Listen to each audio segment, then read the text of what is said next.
Hello. Junaid भागो जल्दी से। पर क्यों? तुम्हारा दिमाग खराब है। यहाँ सबको ये पता है कि हम दोनों कजिन्स हैं। तुम इस तरह बार बार यहाँ आओगे तो उन्हें शक हो जाएगा। जाओ जल्दी, जाओ यहाँ से।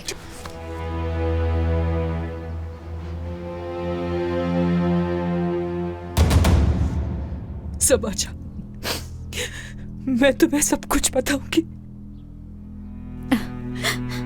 क्या बताएंगी? क्या बताने को बाकी है कुछ भी?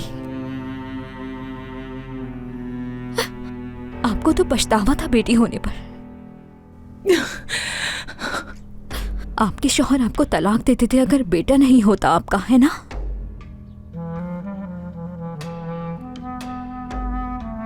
सब आप प्लीज रिलैक्स हो जाओ। तुम बीच में नहीं बोलो ज्यादा। वो सही कह रही है।